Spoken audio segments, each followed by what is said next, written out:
proyecto de extensión, al proyecto de investigación, las sexualidades en la construcción de las subjetividades sociopolíticas de la Facultad de Ciencias Económicas, Jurídicas y Sociales de la Universidad Nacional de San Luis. También adhiere el área de adolescencia del subprograma de maternidad e infancia del Ministerio de Salud de la provincia de San Luis, la área de ESI del Ministerio de Educación. Bueno, a decir verdad, digamos, hoy nos hemos convocado, la verdad es que no nos constituimos en un grupo como tal, sino que somos distintos profesionales, trabajadores, trabajadoras, todos en el ámbito público, interesados en diversas temáticas de género, ¿no? Bueno, la idea es conocer un poco cuáles son las actividades que realizamos, intercambiar estas experiencias, dialogar, generar interrogantes y que por supuesto estas temáticas nos sigan convocando. Digamos, celebramos con todos poder reunirnos, poder dialogar y bueno, ojalá que toda esta alegría, este entusiasmo que hemos generado desde el comienzo mismo, desde cómo lo gestamos, logremos multiplicarlo y transformar este encuentro, multiplicarlo en otros, para poder intercambiar. Estas temáticas son dinámicas, nos interpelan permanentemente, necesitamos construir conocimiento, necesitamos intercambiar, y bueno, bienvenidos nuevamente. Bueno, les voy a comentar rápidamente la metodología de trabajo que vamos a seguir. Les pedimos que mantengan cerrados los micrófonos durante las exposiciones. También los que prefieran pueden cerrar sus cámaras para mejorar la calidad del sonido. Cada equipo, cada colega va a tener alrededor de 8 minutos de exposición para contar su experiencia. Esto ya se ha acordado previamente así. Nosotras vamos a ir haciendo la presentación de cada uno de los colegas y les vamos dando la palabra y les vamos avisando cuando el tiempo se esté por cumplir. Las personas que están participando de este conversatorio pueden escribir sus preguntas, sus comentarios en el chat. Nosotras las vamos a ir reuniendo para leerlas al final de las exposiciones. La idea es que todos se animen a participar, todos, todas y todos, que podamos conversar, dialogar, intercambiar de la manera más fluida posible, dadas las limitaciones que nos impone un poco la virtualidad, ¿no? Pero a la vez lo tomamos como una posibilidad, ¿no? El hecho de intercambiar a la distancia en estas circunstancias del aislamiento social preventivo y obligatorio, que tal vez tiene sus pros y sus contras. Esta posibilidad de juntarnos con personas de tantas provincias de todo el país, nos parece que está bueno aprovecharla y celebramos la oportunidad. También les vamos a pedir que envíen un mail, Silvina Arias ya lo escribió en el chat, envíen un mail con su nombre completo y su número de documento a la dirección de correo electrónico que figura en el chat, que es el del proyecto de extensión, para recibir su certificación. También están colaborando, además de las personas que exponen, y de Sunilda Campo, que comenzó la presentación, y yo, que soy Diana Poblete, que somos parte de este proyecto de extensión. Colaboran la doctora Silvina Arias, la licenciada Rocío Velázquez, la magíster Leticia Gutiérrez y la licenciada Jimena Ortiz. Bueno, vamos a dar paso entonces a las exposiciones de cada uno de los colegas, al comentario sobre las experiencias, ¿no? En primer lugar van a exponer la magíster Claudia Campo y la doctora Silvina Marchicio, que son directora y codirectora de este proyecto de extensión que organiza. Ellas también son directora y codirectora del proyecto de investigación de la FAPSI, que aborda la problemática de las relaciones de poder y la constitución de las subjetividades desde el psicoanálisis con perspectiva de género.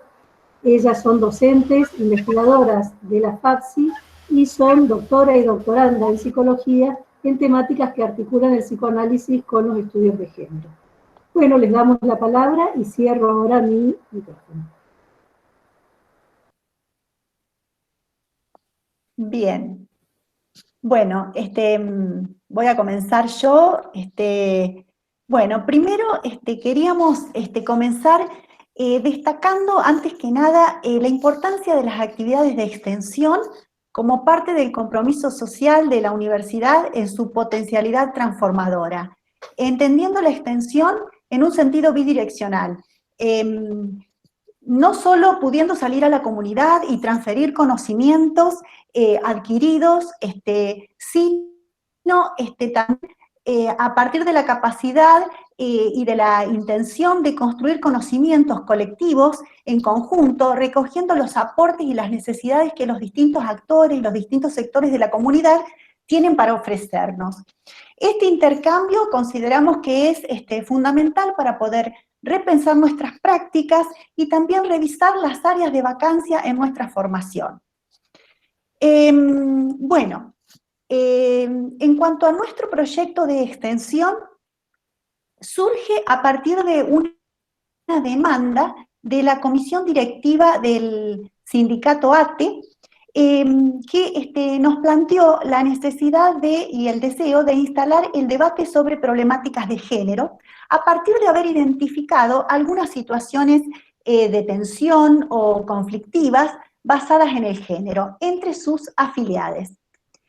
A partir de esto nos planteamos como objetivo en el proyecto promover en las mujeres, varones y disidencias la de conciencia respecto a la asimetría de poder entre los géneros, con la intención de poder contribuir a visibilizar y a cuestionar, a desnaturalizar estereotipos y creencias, fuertemente arraigados en nuestras subjetividades. Creemos que esto contribuye o es un aporte al empoderamiento de los trabajadores como agentes de cambio, no solo en sus lugares de trabajo, sino también en los ámbitos íntimos familiares.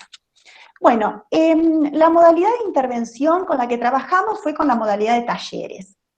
Estos talleres se llevaron a cabo durante el año 2019 y por la situación que todos conocemos, no hemos podido retomar todavía este año. En esto ha sido fundamental la gestión de nuestra compañera Alejandra Bruno, integrante de la comisión directiva de ATE y de nuestro proyecto, que ha gestionado los espacios laborales en los cuales poderse desarrollar, mejor dicho, estos talleres. Y que actualmente es la responsable de la Secretaría de Género del sindicato ATE. Bueno, los talleres fueron realizados durante el 2019 en el aeropuerto de la ciudad de San Luis, en la sede del Ministerio de Trabajo, en el Hospital María Becker de la ciudad de La Punta, en el Instituto de Formación Docente Continua y en la Intendencia del Parque Nacional Sierra de las Quijadas. La población destinataria se caracterizó por la gran heterogeneidad, en un amplio sentido, en cuanto a capitales económicos, culturales, sociales, muy diversos, lo cual favoreció y generó un intercambio muy fructífero, donde todos resultamos muy enriquecidos, ¿no? Y en esto nos interesa también destacar la colaboración, la participación de las integrantes estudiantes de nuestro proyecto que nos acompañaron en los talleres encargándose del registro de las temáticas que iban saliendo y así como de la dinámica grupal que se iba armando. Esto ha sido fundamental para poder contar, transmitir la experiencia y para poder ir evaluando ¿sí? el avance, el desarrollo del proyecto. Bueno, voy a comentar que voy a hacer más bien voy a comenzar haciendo algunas puntualizaciones sobre algunas temáticas que fueron saliendo en los talleres y enseguida va a continuar comentando un poquito Claudia, y en todo caso, después podremos retomar y profundizar algo más en la conversación. Bueno, primero que el número de mujeres que asistió a los talleres fue un tanto mayor que el de varones, salvo en uno en particular que Claudia se va a detener, que estuvo destinado solamente a varones.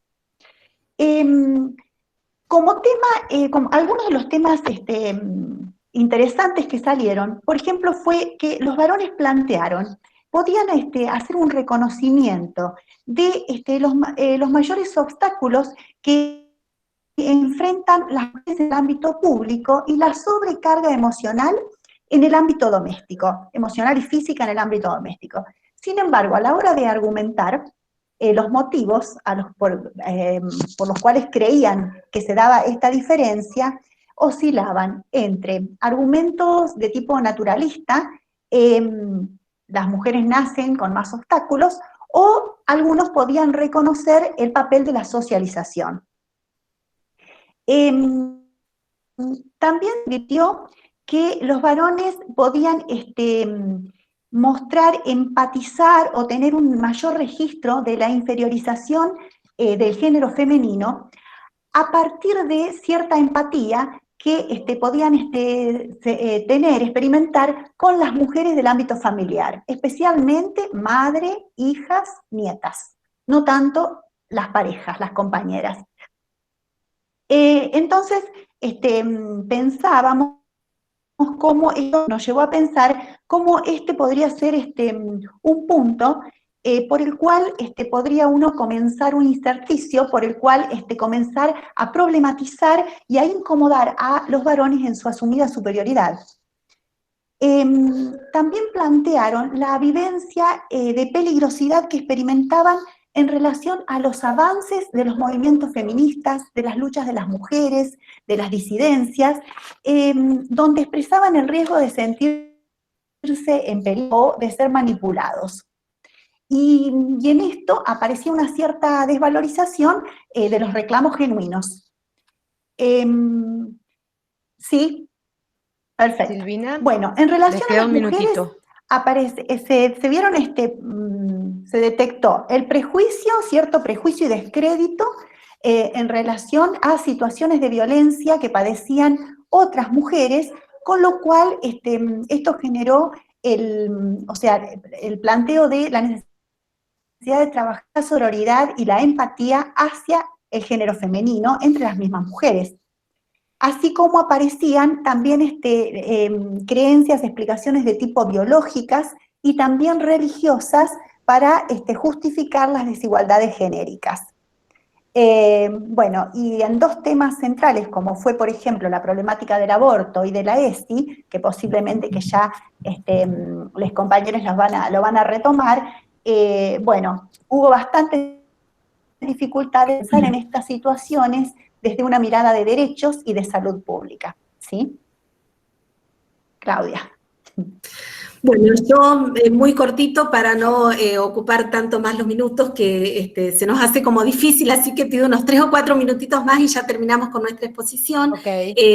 Seguir comentando con lo que decía Silvina, que algunas trabajadoras pudieron plantear también la cantidad de acciones sanitarias que hay en relación a las mujeres, referidas fundamentalmente, por ejemplo, a cuestiones que tienen que ver con controles ginecológicos, con la lactancia, el parto, en contraposición a la escasez de campañas preventivas en relación justamente a los varones. En este sentido, podían pensar que tenían que ver fundamentalmente con dos cosas. Primero, que las mujeres tenemos mayor conciencia del cuidado de la salud física y también mayores malestares por la sobrecarga física y emocional.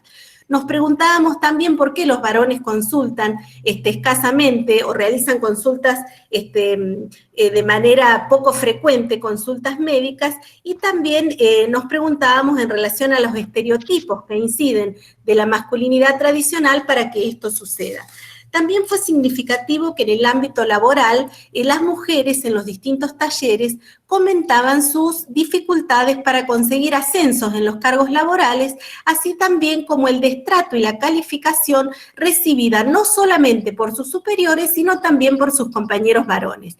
Vimos en este sentido que a veces es más fácil poder reconocer la agresión en el ámbito público y no en el ámbito privado, pero esto también a veces tiene el riesgo de que se viene a corroborar la peligrosidad que tiene para las mujeres, para nosotras, poder ocupar cargos jerárquicos y de poder en el ámbito público que naturalmente han sido adjudicados en la sociedad patriarcal a los varones.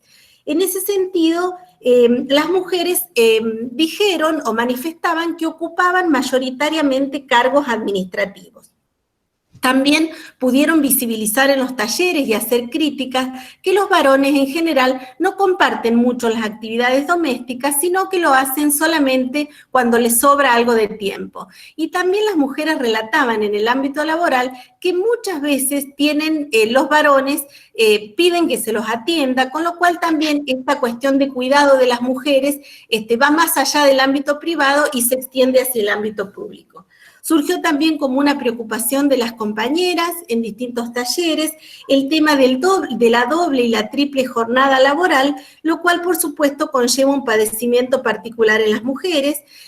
Hubo un pedido también y un llamado de atención en relación a la inequidad en las licencias por maternidad y paternidad, porque al tener los varones escasos días para la paternidad, las que se encargan mayoritariamente de la crianza de los niños pequeños son las mujeres, y cuando hay que pedir ayuda también se pide ayuda a otras mujeres. Cuestionaron la desventaja también que en las entrevistas laborales, en general, a las mujeres nos preguntan si tenemos hijos, pero en el caso de los varones esto en general no se realiza. Resultó muy significativo. Claudia, un minutito. Perfecto. Resultó también muy significativo que se adjetivaron en algunos casos como mujeres viriles cuando realizaban algunos trabajos o tareas adjudicadas típicamente al género masculino, y esto pudieron lograr hacer una analogía con la feminización de los varones cuando realizan tareas domésticas y se los tilda de gobernados, con lo cual esto revela la fuerza de los estereotipos de género. Bueno, como dijo Silvina, pero no quiero hacer abuso de nuestro tiempo, pudimos también realizar un taller exclusivamente y específicamente de varones en el Instituto de Formación Docente, que fuimos convocadas para trabajar exclusivamente con varones. Fue un taller muy rico, pero que lo comentaré en todo caso después cuando me anote y pida la palabra, si no hago abuso del uso. Muchas gracias. Muchas gracias, Claudia.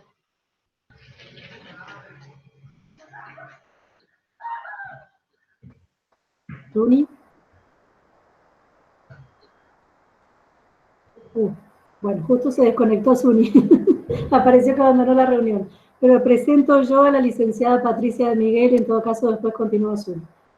Patricia es licenciada en Psicología, es responsable del área ESI, dependiente del Programa de Innovación Educativa del Ministerio de Educación del Gobierno de la provincia.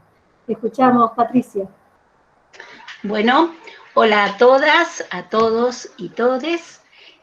Agradezco a Claudia Campo y a su equipo de trabajo la invitación para conversar y compartir con ustedes algunas ideas y proyectos que desde el área ESI del Ministerio de Educación de la provincia estamos trabajando. Hoy las y los educadores tenemos la responsabilidad y el desafío de trabajar con la ESI en las aulas. No importa si enseñamos biología, historia o arte, o somos una bibliotecaria de la escuela, porque por suerte tenemos una ley que así lo dispone, y porque acceder a la ESI es un derecho de niñas, niños y jóvenes. La vida real irrumpe en la escuela con toda su complejidad, y es entonces cuando a quienes formamos parte de la comunidad educativa nos toca ayudar a pensar, a entender, a cuidar y cuidarnos, a aceptar y aceptarnos tan iguales y tan distintas y distintos como somos. Pero ¿cómo se hace?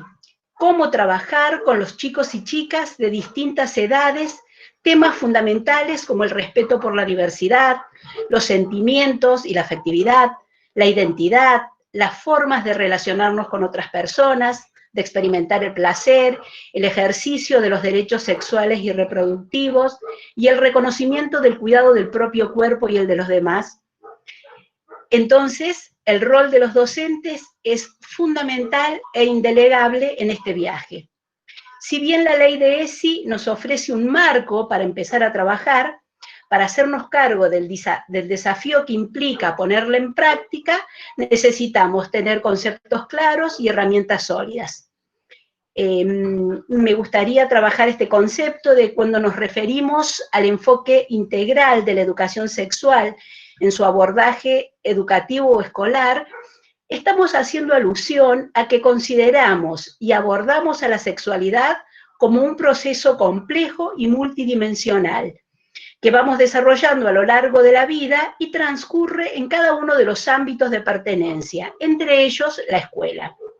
Proceso este que es individual y singular en cada persona, pero que a la vez se encuentra atravesado por componentes sociales y culturales situados en cada contexto y momento histórico. La Ley Nacional 2650 de Educación Sexual Integral, en su artículo primero, establece: a los efectos de esta ley, entiéndase como educación sexual integral a la que articula aspectos biológicos, psicológicos, sociales, afectivos y éticos. Queda planteado entonces que la sexualidad comprende mucho más que los cambios corporales, las relaciones sexogenitales y las funciones reproductivas, aspectos con los cuales se la ha ligado tradicionalmente. La sexualidad integra así otras múltiples dimensiones que constituyen la subjetividad sexuada y su proceso de construcción.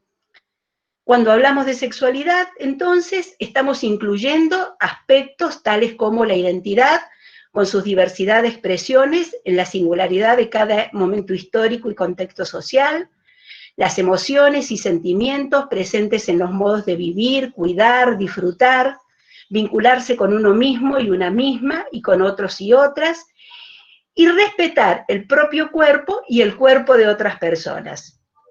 El conocimiento y la percepción que tenemos sobre nuestros cuerpos socialmente construidos, la capacidad que desarrollamos de decir que sí y de decir que no frente a determinadas situaciones, es decir, nuestra autonomía, los modos en que construimos con otras y otras las relaciones afectivas, nuestras fantasías, los deseos, todo esto abarca la educación sexual integral. Cuando hablamos de ESI, entonces, vamos a hablar de un espacio sistemático de aprendizaje y enseñanza, un espacio continuo donde se intercambian saberes, habilidades para el ejercicio de una sexualidad plena y responsable, tanto para niñas y niños como para jóvenes. De esta manera se estimulan y fortalecen valores como la solidaridad, el respeto, la inclusión y la participación ciudadana. Esta concepción integral entiende que es necesario educar en sexualidad en todas las etapas de la vida educativa y por eso incorpora la ESI desde el nivel inicial hasta el superior. Para esta ocasión puntual me interesaba decir qué significa decir que la ESI tiene perspectiva de género. Esta perspectiva es una estrategia aceptada a nivel mundial para promover la igualdad entre los géneros y el derecho a la no discriminación. Es un modo específico de ver las relaciones entre los géneros en nuestro entramado social. Señala la desigualdad existente entre los géneros para acceder a oportunidades y ejercer derechos. Busca ni más ni menos la igualdad real de derechos, oportunidades y de trato entre las personas. Entender las construcciones históricas de los géneros nos permite analizar las distintas formas en que las relaciones sociales entre varones y mujeres están atravesadas por el poder, hecho que genera una inequidad estructural para las mujeres. Esta distribución desigual habilita infinidad de situaciones de vulneración de derechos, como violencia de género, discriminación, inequidad de salarios, entre muchas otras. Entonces, esta perspectiva nos permite revisar los mandatos sociales adjudicados y derribar los estereotipos de género, el estereotipo del varón, el estereotipo de la mujer.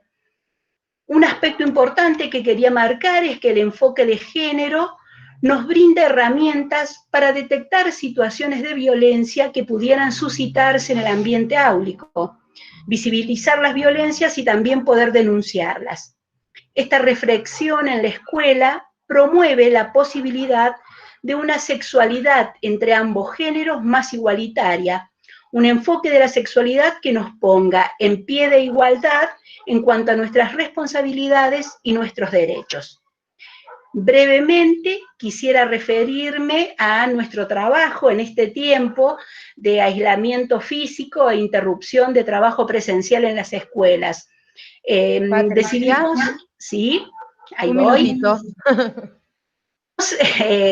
poner en marcha a partir de esta situación una experiencia que llamamos ESI en San Luis en tiempos de pandemia, y una primera decisión que se toma para iniciar nuestro trabajo es convocar a todos y todas los referentes escolares ESI registrados en la base de datos según capacitaciones llevadas a cabo en los años 2018 y 2019 en la provincia, para que sean ellos y ellas nuestros articuladores con los establecimientos escolares.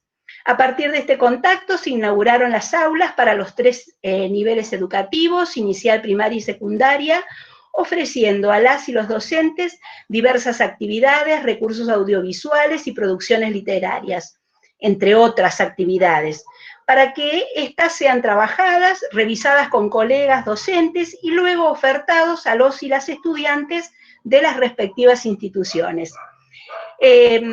Iniciamos estas tareas en las aulas con una primera consideración que registra la coyuntura de aislamiento físico preventivo por el COVID-19, y considerábamos que en estos días difíciles de aislamiento y cuidados era importante que pudiéramos seguir en contacto con las y los docentes, con las familias, con los estudiantes, con el área ESI del Ministerio y con los conocimientos.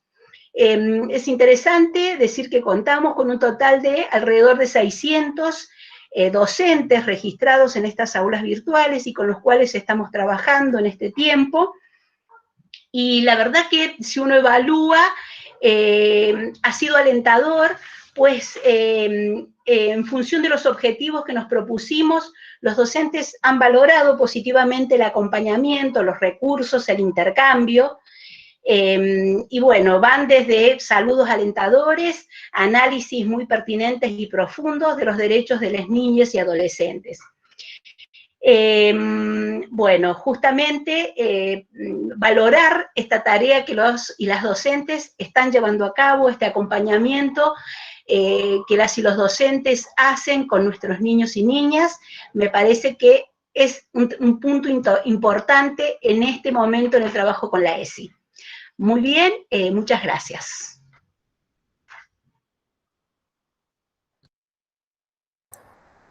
Gracias, Patricia.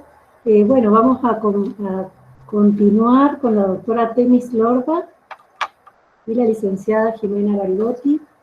Temis es médica pediatra con posgrado en adolescencias, diplomada en género, coordinadora del área de adolescencia y parte del equipo de salud del Hospital Becker, miembro de la colectiva feminista Ninguna Santas, Mujeres por la Perspectiva de Género. Y la licenciada Jimena Garibotti es licenciada en Psicología, diplomada en Género también, forma parte del equipo de adolescencia del servicio del Hospital María Juliana Becker y es integrante del área de adolescencia provincial. Las escuchamos. Bueno, buenas tardes. ¿Se me escucha bien?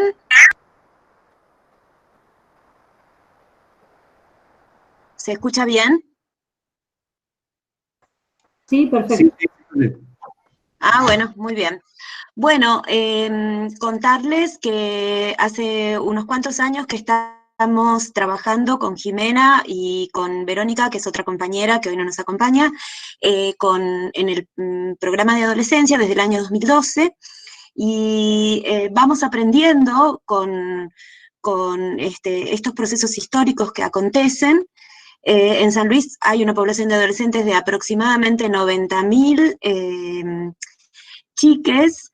Es una población que no toma fácilmente contacto con el sistema de salud porque, a pesar de algunos avances, todavía se entiende en gran medida al individuo fragmentado desde el sistema de salud, al individuo fragmentado de su mundo emocional y de su contexto social y familiar. A pesar de los avances aún existe esta perspectiva, y la persona paciente entonces remite más bien a una patología. Generalmente decimos que los adolescentes son sanos, ya que la frecuencia con la que padecen enfermedades es tal vez menor que en otros grupos. pero después vemos que las situaciones por las que les toca atravesar en la vida hacen que se manifiesten en indicadores que son estadísticas, que a nosotros nos sirven para ir viendo por dónde trabajar y determinar nuestras líneas de trabajo. Entonces, en relación con las adolescencias y su entorno social,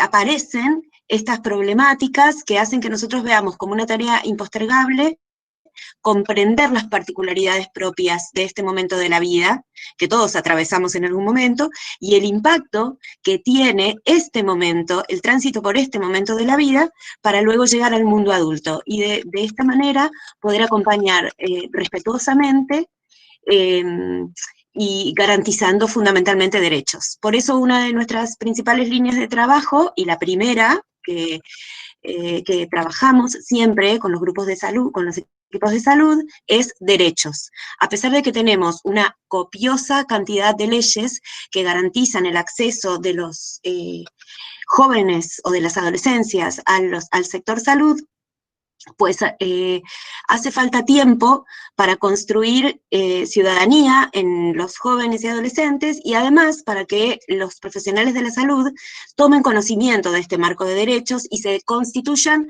como garantes de este derecho. Por eso seguimos, aunque ya hace muchos años que estamos trabajando con este marco y muchas veces lo damos por sentado, descubrimos todos los días que tenemos que volver a repasar, revisar este marco de derechos que existe desde hace muchos años. Así que, primero que nada, nuestra primera y fundamental línea de trabajo que va a atravesar todas las demás es la salud como derecho. Luego, por supuesto, de allí los derechos sexuales y reproductivos, con el acceso pleno a la información y provisión de métodos anticonceptivos para el cuidado y disfrute de la vida sexual que cada uno elige tener. Luego también se desprende de este trabajo la garantía de la interrupción legal del embarazo en los casos de embarazo no intencional, que es otra de las líneas de trabajo, y siguiendo puntualmente a las niñas embarazadas, a los embarazos que ocurren en menores de 15 años, que es un trabajo que estamos haciendo hace ya 4 años. Todo lo que tiene que ver con la perspectiva de derechos, buscamos siempre hacerlo en articulación además también con educación, y nuestro dispositivo para articular con educación fundamental es el dispositivo de asesorías en escuela, que es parte del equipo del hospital que concurre una vez por semana a la escuela para estar en un espacio donde pueda garantizarse confidencialidad para estar allí a disposición de los jóvenes y les adolescentes que concurren a la escuela secundaria. Luego también, a partir del análisis de las estadísticas de mortalidad, lo que podemos ver es que nuestros adolescentes varones se mueren, o por lo menos tienen 3 veces más riesgo de morir por causas evitables, por el solo hecho de ser varón, que sus pares mujeres. Y entonces allí empezamos a revisar con los chicos y también con los equipos de salud cómo impacta el modelo social de masculinidad hegemónica sobre la salud de nuestros ciudadanos varones. Cómo impacta el patriarcado, y esto lo hacemos desde una perspectiva feminista. Otra de los ejes que transversaliza nuestra tarea es la diversidad funcional o la discapacidad, entendiendo que aquí las mujeres y niñas con alguna discapacidad tienen 4 veces más riesgo de sufrir situaciones de violencia en razón de su género que sus pares mujeres que no tienen discapacidad.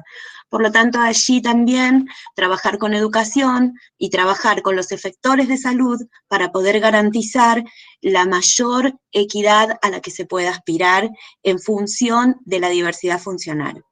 Y también, por último, pero no menos importante, que transversaliza nuestro trabajo desde hace ya un par de años, es el tema de la diversidad sexual, en donde trabajamos también capacitando equipos de salud en la ley de identidad de género, en garantizar la accesibilidad de les chiques que puedan estar atravesando una situación en la que se las pueda acompañar en cuanto a su identificación sexual, y también, además, acompañando casos de familias con adolescentes que estén atravesando con algún adolescente perteneciente al colectivo LGBTI.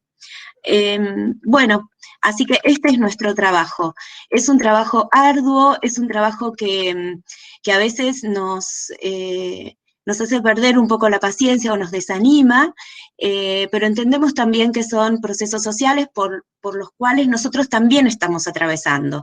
Entonces, cuando encontramos que hay que empezar de nuevo, bueno, lo hacemos con la mayor paciencia posible, con mucha alegría y confianza, porque cuando miramos hacia atrás, realmente vemos que a lo largo de estos años sí han ocurrido grandes cambios, por lo menos en el sector salud en relación a la perspectiva de derechos. Muy bien, creo que me sobró el tiempo. Gracias, Temis. Jimena, ¿vas a agregar algo? Jimena Garibotti.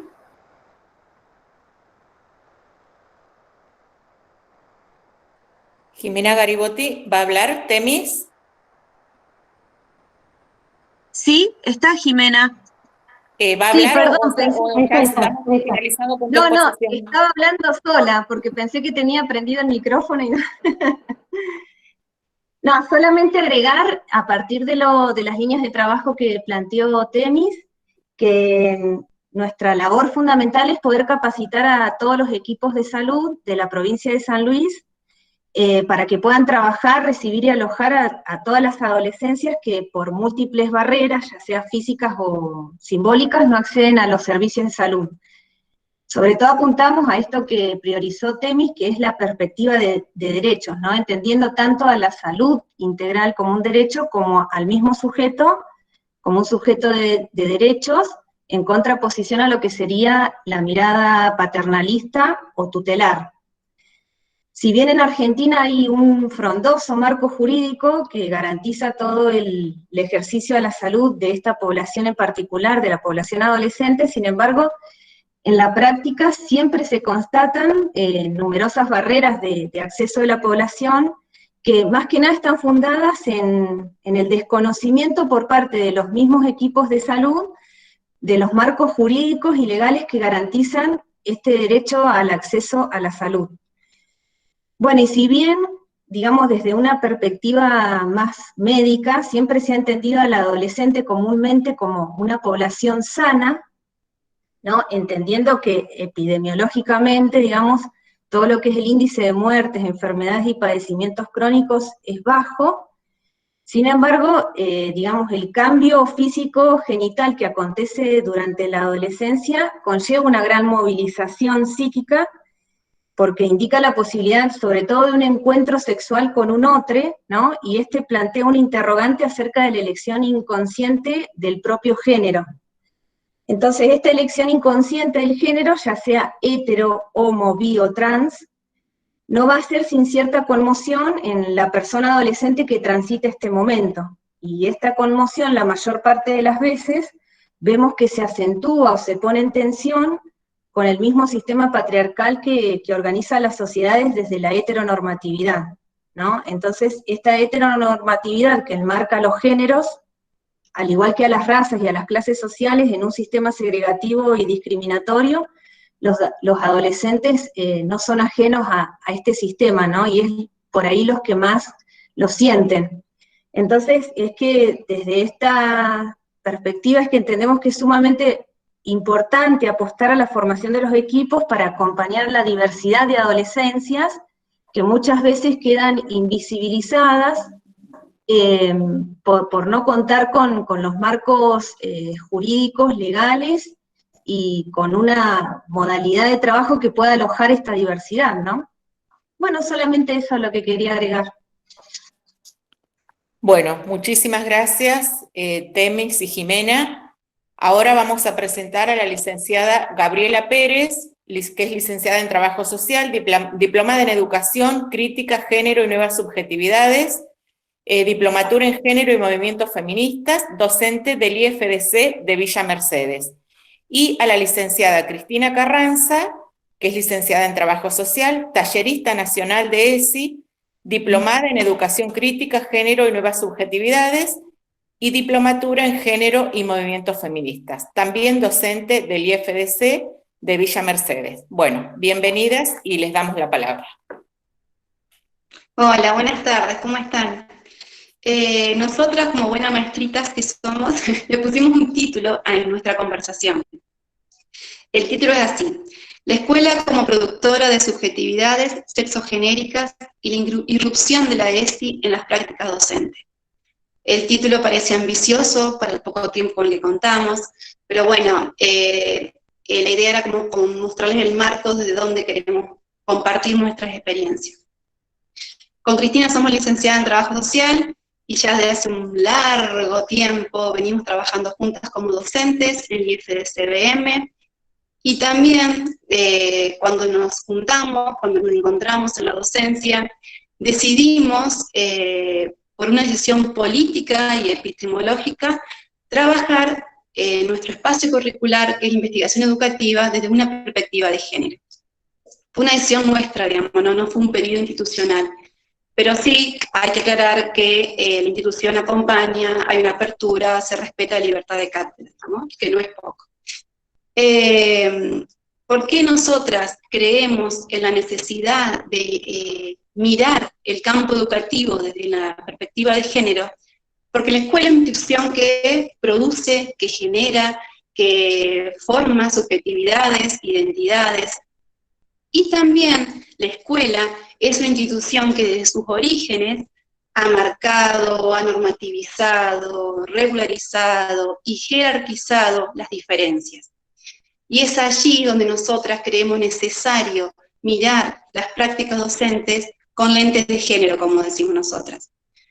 Además, por nuestras experiencias y por las que hemos compartido con nuestras y nuestros estudiantes, nuestra experiencia como mujeres y como formadora de formadores, quien llega a la teoría de género no vuelve a mirar el mundo de la misma manera. ¿Por qué?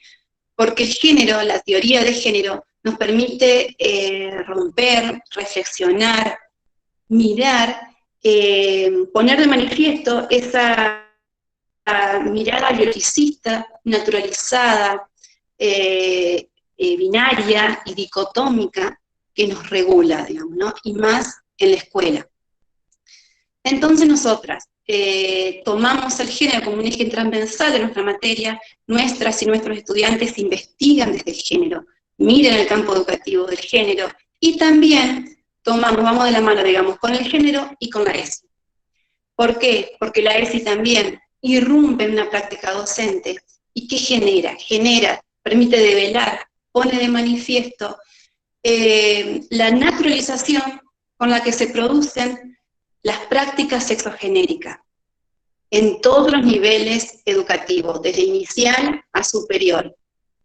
Y esa naturalización con la que se producen las prácticas sexogenéricas no posibilitan, debilitan un ejercicio de una ciudadanía plena. Entonces nosotras, el trabajo que hacemos es, desde hace muchísimos años, defender, militar el género en el espacio educativo, y también junto con la ESI. No solo en nuestro espacio curricular, sino a través de las diferentes capacitaciones que se dictan sobre ESI en el instituto, digamos.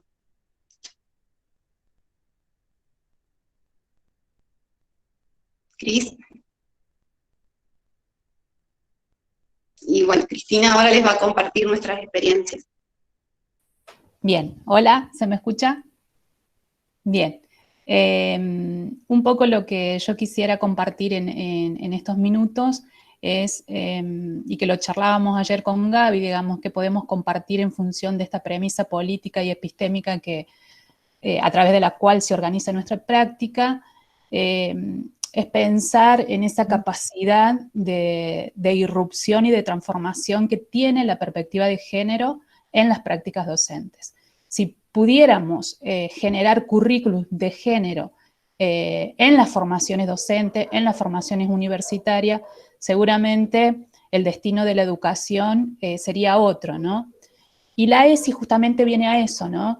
A a romper, a irrumpir en los escenarios educativos para generar prácticas desde otros paradigmas, digamos. El camino es lento, por supuesto, porque cuando se empieza a trabajar la ESI, por ejemplo, son varias las rupturas que se tienen que realizar, ¿no? Y a veces los tiempos de capacitaciones en relación a la ESI o al dispositivo de la ESI suelen ser acotados, que no es lo mismo si podemos pensar o proponer una cátedra, por ejemplo, anual en nuestros espacios educativos desde la perspectiva de género. Pero allí está la situación que nosotras quisiéramos proponer o animarnos a pensar. ¿Qué pasaría si este potencial que tiene la ESI en relación a su referencia teórica, que es la perspectiva de género, se ampliara, digamos, ¿no? Y que no pudiera verse la ESI solamente como ese contenido que yo tengo que dar en un espacio, sino que justamente al ampliar la mirada de género se pueda tener una mirada más transversal. Entonces yo me voy a encontrar, creo, en un futuro, no pensando cómo dar este contenido en mi materia, sino pensar toda mi materia desde la perspectiva de género. Entonces, yo sé que es un desafío gigante pensar los espacios desde ese lugar, pero creo que es muy posible. Por suerte, en nuestro trabajo, en nuestra institución, no somos las únicas que trabajamos de manera transversal la perspectiva de género. Hay otros espacios que también así lo hacen, que también así se han animado, y por supuesto que genera resistencias, por supuesto que no es gratuito posicionarse y construir un espacio desde esta perspectiva, digamos. Hay ruidos por todos lados, hay disputas por todos lados, pero es posible. Yo creo que se trata de seguir insistiendo y de justamente posicionarnos ante la educación y de saber que es posible generar otra cosa, es posible en nuestros espacios construir otras ciudadanías, digamos. Entonces, desde ese lugar es que nos permitimos decir que otro gran desafío de la ESI, además de seguir implementándose, es ampliar la perspectiva de género, es no tenerle miedo a la perspectiva de género, es profundizar sobre la perspectiva de género y es poder que todos los espacios o las pedagogías se vuelvan pedagogías desde la perspectiva de género o feministas, digamos. Podría contarles miles de cosas que suceden en las capacitaciones cuando nos encontramos. Y una que quisiera chiquitita contarles es que hay palabras hasta a las que se les tiene mucho miedo, se les tiene mucho temor, no se resisten a ser escuchadas. Entonces, una, por ejemplo, es el feminismo, la palabra feminista, la palabra feminismo, la palabra género, perspectiva de género. Los últimos años fue mucho el daño que se hizo en relación a la perspectiva de género, en relación al movimiento, ¿cómo que se llama? No me sale ahora. El movimiento... Con mi hijo no te metas. Con mi hijo no te metas. Entonces hizo mucho daño y se retrocedió bastante. Pero bueno, creo que se requiere de docentes, que estoy segura que somos muchas, muchos y muchas, que nos posicionemos y que generemos prácticas feministas. Bueno, un beso grande y es muy lindo escucharlas.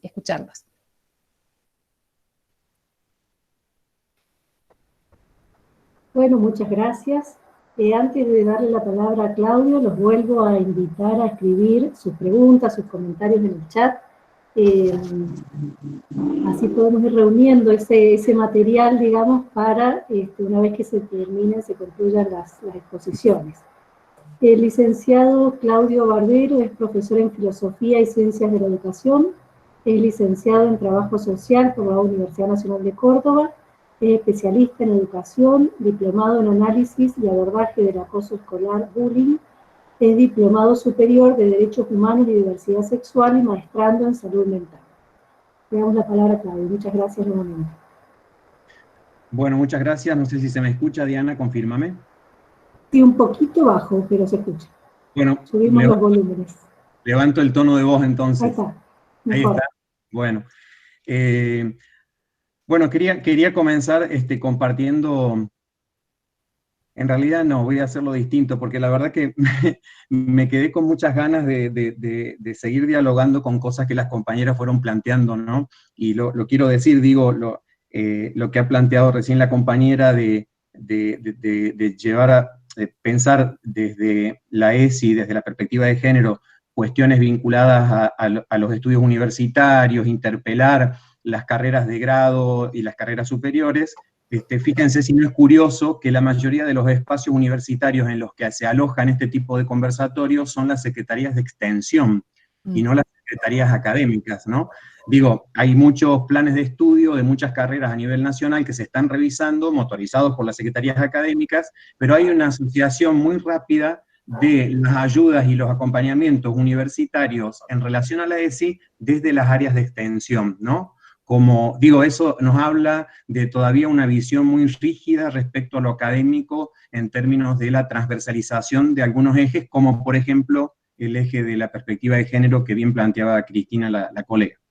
Y la verdad que celebro esta oportunidad, agradecer a los colegas que me han invitado, y celebro que esté Patricia también allí representando el ministerio, porque los esfuerzos que se hacen desde las áreas de ESI en cada provincia son gigantescos, los dispositivos de capacitación que se sostienen son enormes, son muy ambiciosos, pero todavía persiste la asociación de la ESI con espacios curriculares o momentos que hay que trabajar ciertos temas, y en realidad se sabe perfectamente que la ESI puede ser eso, pero es mucho más que eso, es una mirada de la currícula, es una mirada del espacio de la escuela como un espacio de socialización, no es solo un tiempo que un docente, una docente copada, que la escuela apoya y que le dan el ok, hace algo lindo y entretenido con los estudiantes, es algo mucho más trascendente que eso.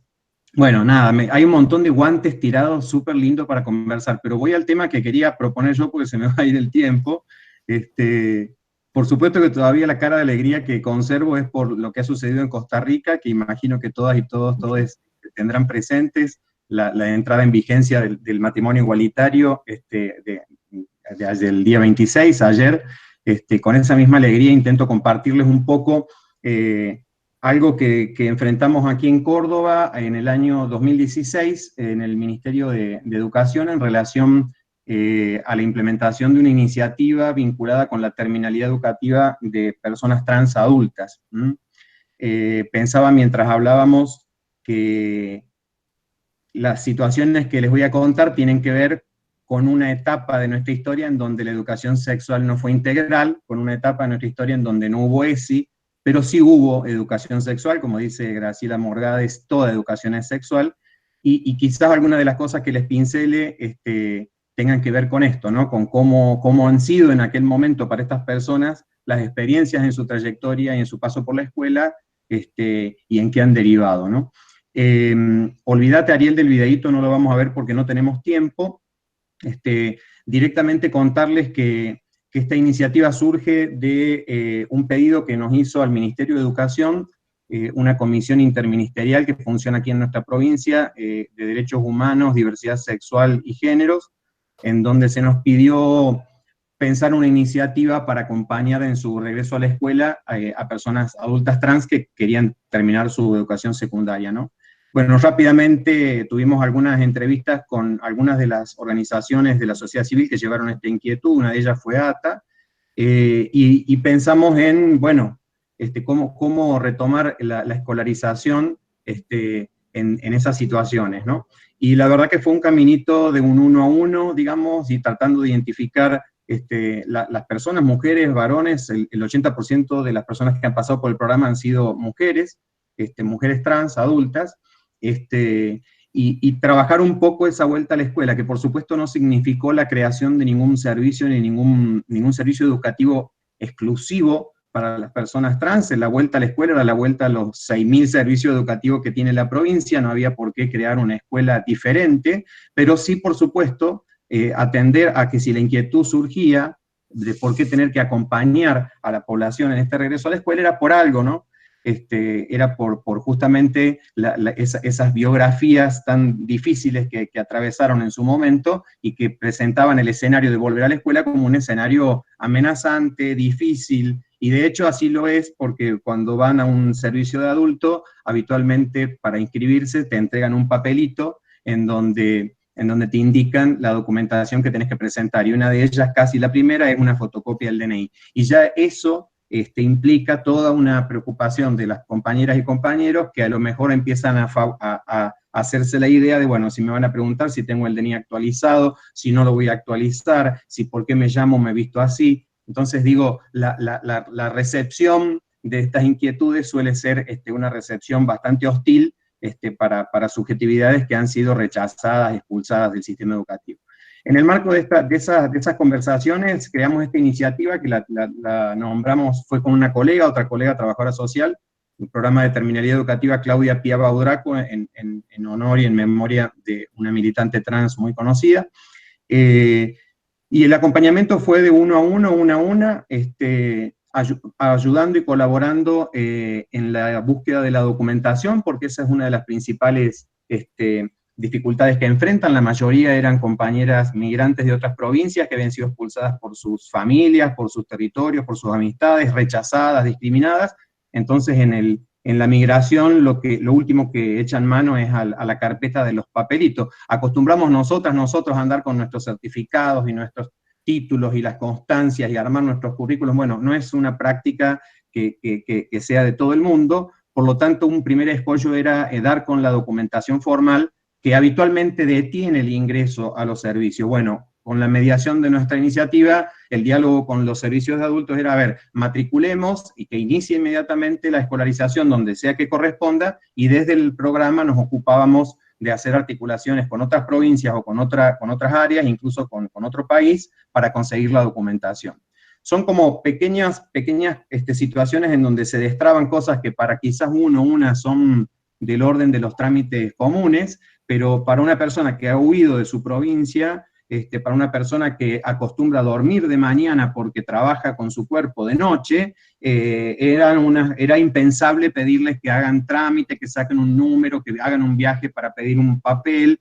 Era volverles a devolver la mochila pesada de, mira, este caminito se te va a volver muy difícil, ¿no? Entonces, bueno, en ese tipo de acompañamientos puntuales, y el componente de preparar y ayudar y dialogar con los equipos docentes y las autoridades de esos servicios a los cuales se iba a incorporar cada una de las personas, ¿no? Eso fue algo que nos fuimos como ocupando, porque por más como plantearon varias de ustedes, digamos, es frondosa, dijo Temis en un momento, la legislación que tenemos respecto a estos temas. Sí, claro que es frondosa, el tema es que no es suficiente con que exista la legislación y las normas.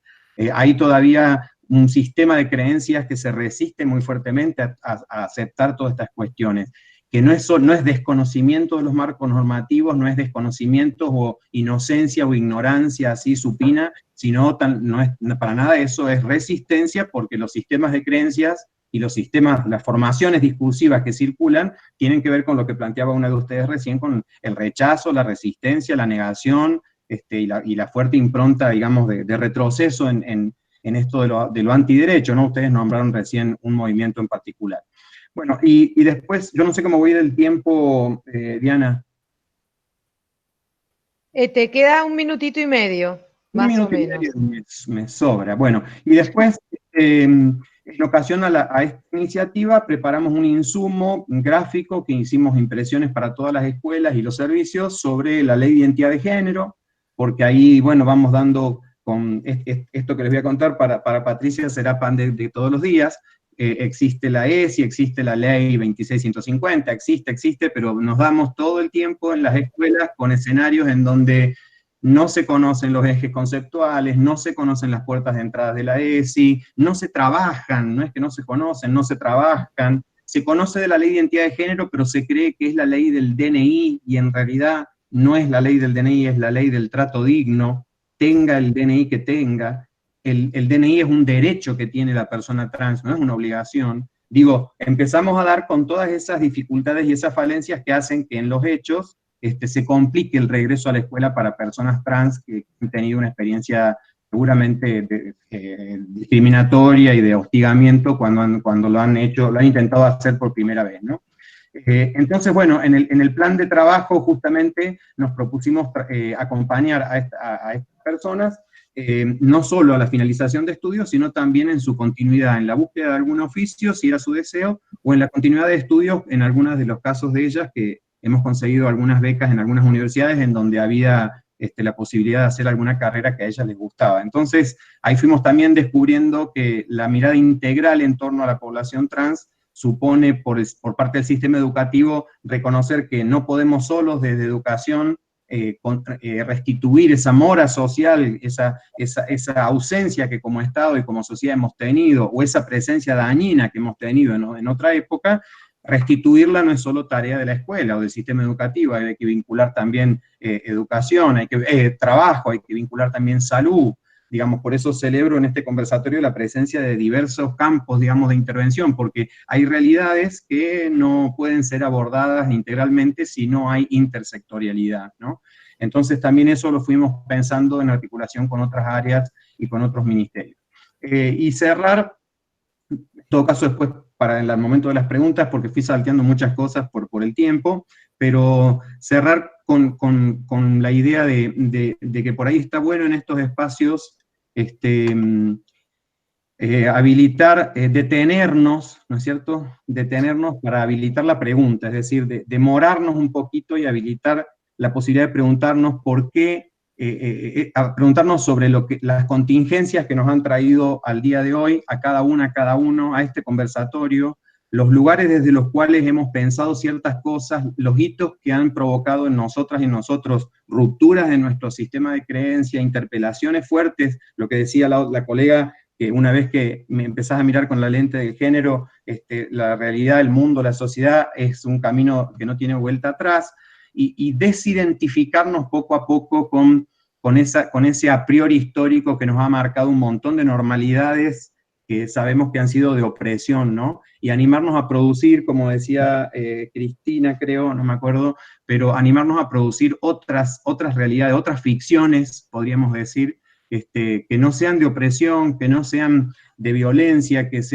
que construyan realidades escolares, en este caso, mucho más alojadoras de la vivencia de la sexualidad, y que evite que de acá a un tiempo personas adultas trans tengan que volver a la escuela con todas estas dificultades, ¿no? Creo que si fortalecemos la ESI, que está en la mira de un montón de espacios sociales en los cuales circulan discursos antiderechos, y como decía una de ustedes recién, lejos de abandonar y creer que ya está todo muy legalizado, no, el poder está, en términos de Foucault, hay estructuras de poder y dispositivos de subjetivación orgánicos a esas estructuras de poder que están buscando retroceder en los avances que tenemos. Entonces no hay que perderle el rumbo a estas líneas, y hay que fortalecernos, digamos, ¿no? Y en este sentido, este tipo de iniciativas, te agradezco, Ariel, por haberme invitado, son estrategias de alianzas.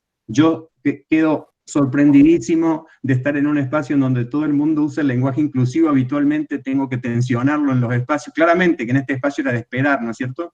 Pero digo, lo quiero notar porque hay que notar estas cosas, digamos, están sucediendo cambios. Estimado Claudio, tiempo. Bien, están sucediendo cambios, creo que somos testigos y protagonistas de muchos cambios, pero a la vez no hay que bajar los brazos y no hay que restar las energías, hay que seguir trabajando para que se sigan produciendo más. Muchas gracias. Gracias, Claudio, por tus palabras. Vamos a pasar ahora entonces a un espacio de preguntas y comentarios. Ya hay varias preguntas escritas en el chat. Algunas de mis colegas las van a ir leyendo. Y bueno, ustedes, los expositores, irán acordando quién puede responder, quién quiere. Hola, soy Leticia. Acá Patricio pregunta si puede ampliar, Silvina, con respecto, en base a su experiencia, al miedo de los varones al avance de las mujeres. Sí. ¿Se escucha? Ahí habilita el micrófono.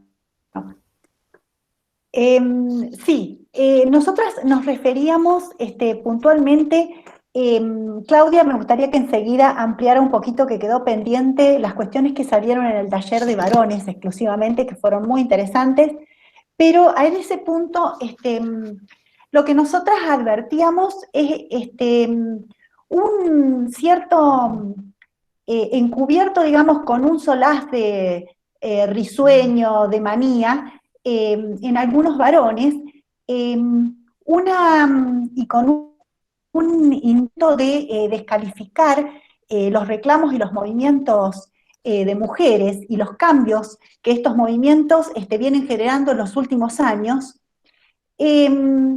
Había como, entonces aparecía el chiste, la broma, también la desconfianza, decir, lo hacen, hay cosas que reclaman para hacerse las vivas, para decir, bueno, hay cosas que no me gusta hacer y entonces no las hago, no porque tenga el derecho a elegir, sino por una cuestión de gusto, o decir, si quieren, reclaman igualdad, pero por ejemplo se quejan para levantar o hacer tareas pesadas, haciendo alusión a que entonces ahí dejan de ser feministas las mujeres, y entonces, por ejemplo, bueno, esta tarea como es pesada, mejor que la haga un varón, y en ese sentido decían, aprovechan esos argumentos.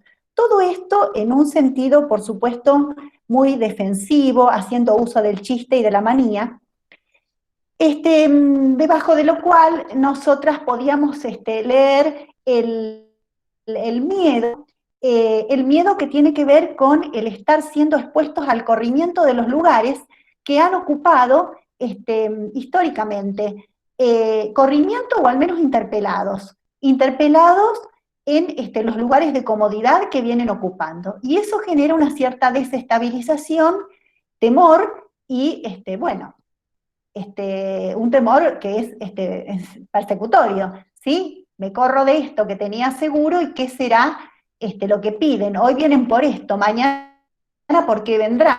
En ese sentido es que aludíamos a la peligrosidad, ¿sí?, que sentían en estos movimientos, y cierta reticencia a acompañar. A veces en esto también se veía desde el discurso, en lo racional, una fachada de apoyo, pero en lo que circulaba en torno a estos chistes y a las emociones tenía que ver con esto otro, ¿sí? Y por ahí Claudia podría aclarar más específicamente aquello que fuimos viendo, cuál fue la dinámica en el taller de varones.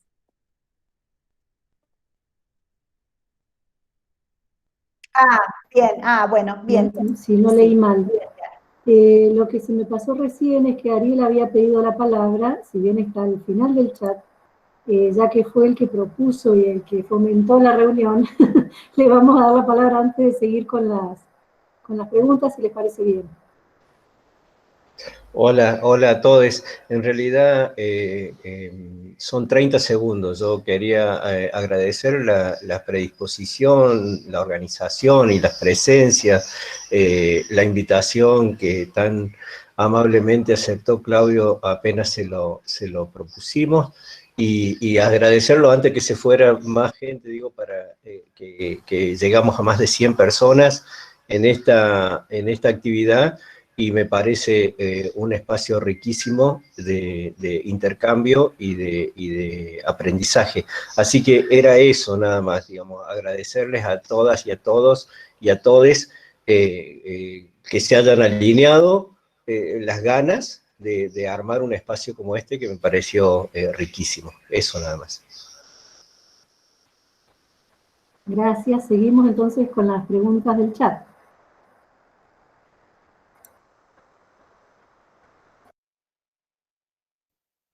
Yo quisiera, si me permitís, Diana, tomar 2 preguntas del chat.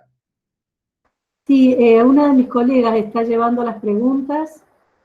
Perdón. No las llevo yo, las voy leyendo, pero Leti creo que es la que está llevando las preguntas.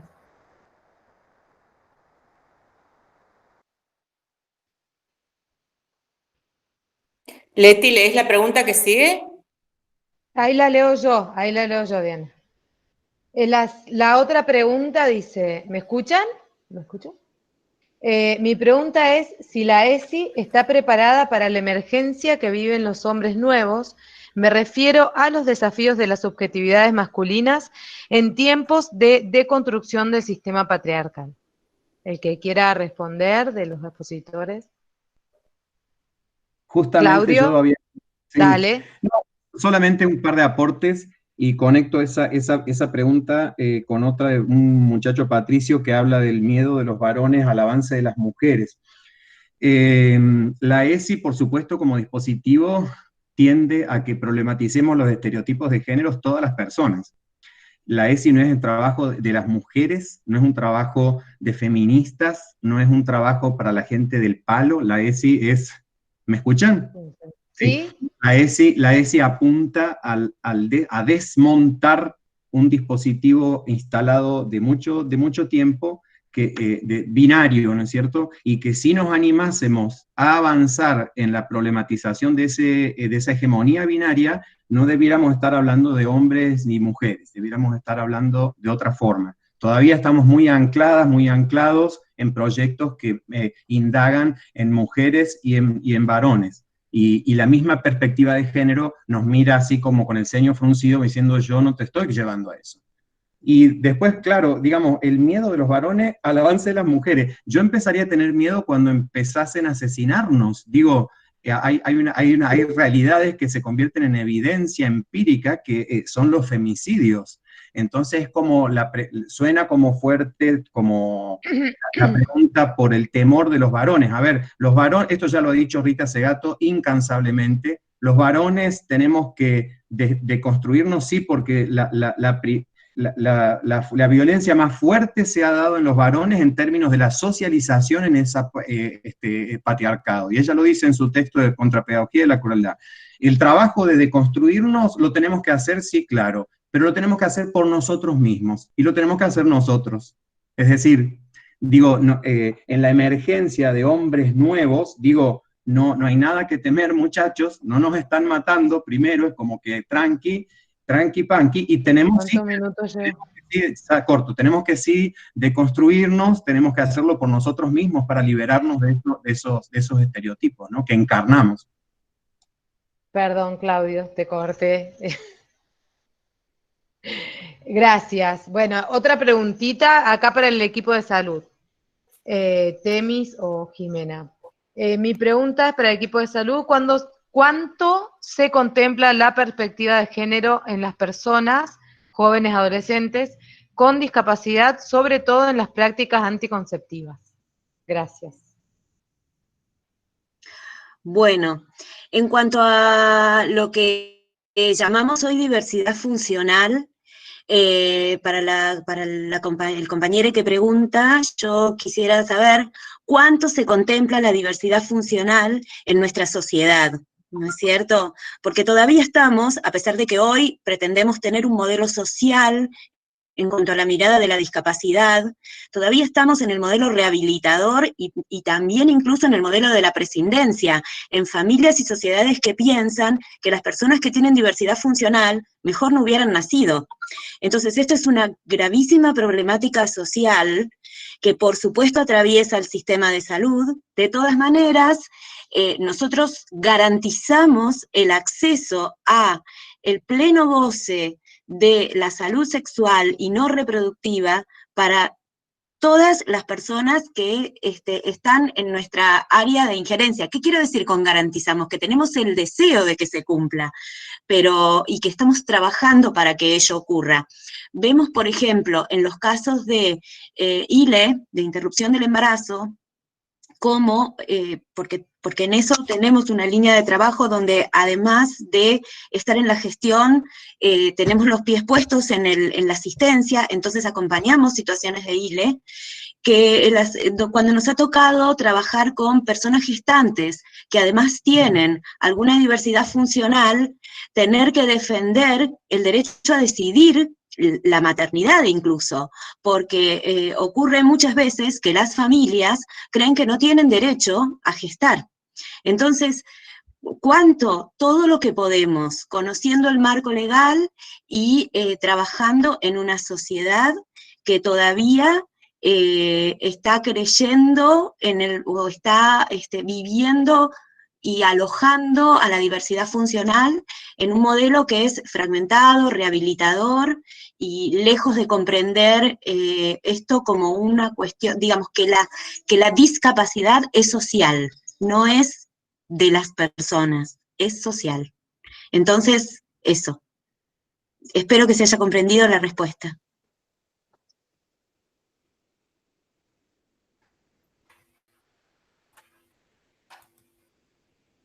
Sí, Temis, muchas gracias. Hay otra pregunta para Claudia y para... uy, se me corrió el chat. Sobre los... Se me fue la pregunta. Acá está. ¿Qué temáticas surgieron en los talleres destinados solo a varones y qué coincidencias con las temáticas surgidas en los restantes talleres hubieron para Sil y para Claudia? Bueno, era lo que quería comentar, en realidad por falta de tiempo no pude hacerlo, pero fue un taller, como comentaba al principio, que tuvo su particularidad porque fuimos convocadas para darlo solamente para varones, con lo cual fue por fuera, digamos, de lo que trabajamos con el sindicato ATE, y las temáticas que salieron fueron otras porque el taller fue preparado de modo específico para el trabajo con los varones, que los invitábamos justamente, de eso se trataba el taller, a pensarse o a repensarse como varones. Bueno, fue una experiencia muy linda en el sentido que era, por supuesto, se los invitó a participar y al principio se acercaron tímidamente, luego pudieron ir ingresando y sumándose de a poco, y los temas que surgieron tuvieron que ver justamente con empezar a mirar y a replantearse y a cuestionarse algunos aspectos relacionados con su propia masculinidad. Pudieron comentar que fueron como socializados de alguna manera, tanto por sus progenitores como todo su entorno, desde una masculinidad hegemónica y esperando que cumplan con los parámetros de esa masculinidad hegemónica. Aparecían expresiones como que desde chicos les decían, la mayoría, a pesar de que había gente de distinta edad, eran más o menos jóvenes y algunos de mediana edad. Nos decían si llorábamos éramos maricones, que nos teníamos que hacer a los golpes, y también, digamos, durante el taller, se trabajó sobre los costos emocionales que implicaba intentar apartarse de ese modelo de masculinidad hegemónica, cuestionarlo, criticarlo, salir de los roles tradicionales de lo que habían sido socializados como ser varones. También de todos los padecimientos que conllevaba de alguna manera cumplir con todos los emblemas masculinos que la sociedad patriarcal les exige. Y fue una cuestión muy significativa trabajar también, que salió de ellos, pero con mucho, salió de ellos el tema de los privilegios masculinos, pero no muchos eran reconocidos como tales. Tuvo un costo que pudieran reconocerse como privilegiados, y cuáles eran los privilegios. También durante el taller, así como temerosos, podían preguntar sobre algunas acciones concretas y preguntar si eso era machismo o no. Estaban como con cierto desconcierto, digamos, como por ejemplo de decir, bueno, si yo no lavo los platos un día, o a mí que no me gusta lavar el baño, ¿eso es machismo? Bueno, se pudo trabajar mucho en ese sentido. Y lo que sí nos llamó la atención en realidad fue que por acercarse a este taller y por empezar a pensar en algunos aspectos de la masculinidad hegemónica, es como que ya se consideraban deconstruidos, como que ya no eran ni machistas y podían, digamos, estar totalmente a favor de la igualdad y que eran igualitarios por esto. También un chiquito, y con esto termino, después podemos seguir comentándose de más preguntas, Claudio, en realidad, cuando preguntaron sobre el temor que tienen los varones al avance del feminismo fue un tema que salió en los talleres que trabajamos justamente en esta descripción que hicimos cuando fuimos a los lugares a través del sindicato ATE. Era, digamos, había un temor de los varones ante el avance del feminismo que convivía con la desacreditación de las luchas de las mujeres organizadas y esto, como dijo Silvina, ¿no? Era una problemática que se trabajó porque los varones se mostraban como temerosos ante el avance del movimiento de las mujeres organizadas.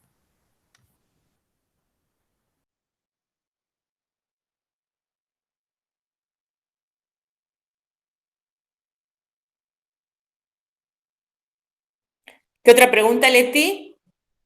Había varias en el chat. Sí, ahí sigo yo porque... Bien. A ver, para el equipo de salud, ¿cómo es el trabajo frente a embarazos no deseados en adolescentes trans y niñas trans?